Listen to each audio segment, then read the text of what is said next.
اہدنا الصراط المستقیم، اے اللہ تو ہماری رہنمائی فرما سیدھے رستے کی طرف۔ اس آیت کریمہ میں دو لفظوں کی وضاحت ضروری ہے، ایک ہدایت کی اور ایک صراط مستقیم کی۔ اس سبق میں ہم صرف ہدایت کی وضاحت کر لیتے ہیں۔ ہدایت دو معنوں میں استعمال ہے۔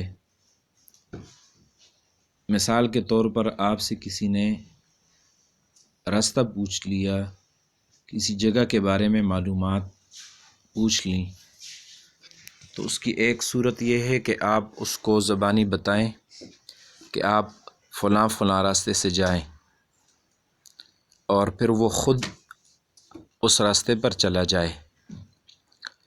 اور دوسری صورت یہ ہے کہ آپ اس کے ساتھ ہوں یا اس کو ہاتھ سے پکڑیں اور اس کو منزل مقصود تک پہنچائیں۔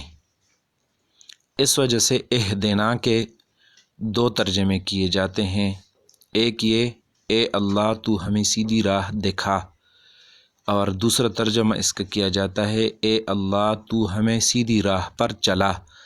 تو یہ دو ترجمے دونوں صحیح ہیں، اور اس لیے یہ اس طرح کیے جاتے ہیں۔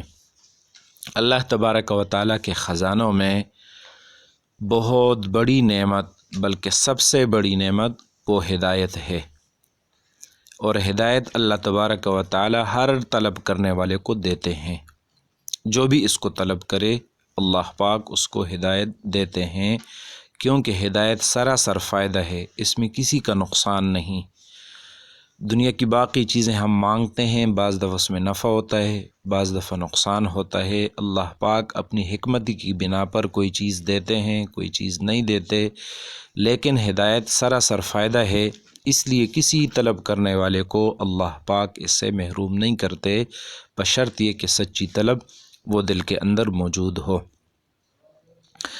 ہدایت کے درجات ہیں، ایک سے بڑھ کر ایک درجہ ہے اللہ پاک کے قریب جانے کے لیے، اللہ پاک کا قرب حاصل کرنے کے لیے۔ اس لیے آدمی مسلمان بھی ہو، اپنی زندگی کی کسی بھی مرحلے میں ہو، تو اس سے آگے کے لیے اللہ پاک سے ہدایت کی دعا مانگتا ہے۔ اس لیے مسلمان بھی کہتا ہے اہدنا الصراط المستقیم، اولیاء بھی کہتے ہیں اہدنا الصراط المستقیم، اور انبیاء نبی علیہ السلام بھی کہتے ہیں اہدنا الصراط المستقیم۔